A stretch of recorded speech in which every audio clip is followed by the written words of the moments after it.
नमस्कार मित्रांनो, तुमचं माझ्या यूट्यूब चॅनेलमध्ये स्वागत आहे. व्हिडिओला सुरुवात करण्यापूर्वी लाईक करा, शेअर करा आणि सबस्क्राईब करा. तर व्हिडिओला सुरुवात करूया. व्हिडिओचं टायटल पाहू शकता. पेन्शनधारकांसाठी मोठी आनंदाची बातमी. कॅबिनेट बैठक. कॅबिनेट सचिवांनी केल्या या 5 मागण्या मंजूर. काय आहे पाहू आपण सविस्तर. नमस्कार मित्रांनो, केंद्र सरकारी कर्मचारी आणि पेन्शनधारकांसाठी आजची बातमी अत्यंत महत्त्वाची आहे. फॅमिली पेन्शन, जुनी पेन्शन योजना म्हणजे OPS आणि दिव्यांग मुलांच्या पेन्शनबाबत सरकार मोठे निर्णय घेण्याच्या तयारीत असल्याची माहिती समोर आली आहे. चला तर मग जाणून घेऊया संपूर्ण अपडेट. सर्वप्रथम मोठी मागणी करण्यात आली आहे ती म्हणजे विधवा सुनेलाही फॅमिली पेन्शनचा लाभ मिळावा. सध्या अनेक प्रकरणांमध्ये विधवा सून या लाभापासून वंचित राहते. मात्र आता कॅबिनेट सचिवांनी या विषयावर सकारात्मक भूमिका घेतली असून DOP&T ला कायदा मंत्रालयाशी चर्चा करण्याचे निर्देश दिले आहेत. यानंतर दुसरी महत्त्वाची मागणी आहे कौटुंबिक पेन्शन 30% कमी करू नये.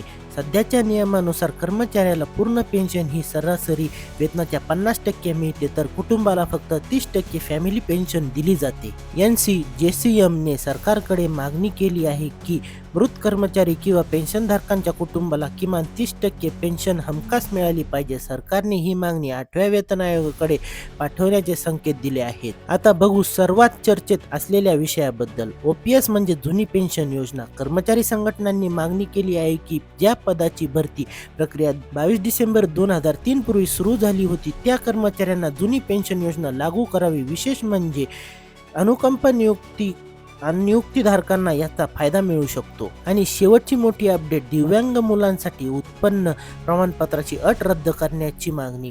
कारण अनेक वेळा अधिकारी असे प्रमाणपत्र देत नसल्याने दिव्यांग मुले पेन्शनपासून वंचित राहतात. यावरही सरकारने सकारात्मक भूमिका घेत तपासणीचे आदेश दिले आहेत. मित्रांनो, जर हे सर्व प्रस्ताव मंजूर झाले तर लाखो कर्मचारी, पेन्शनधारक आणि त्यांच्या कुटुंबियांना मोठा दिलासा मिळू शकतो.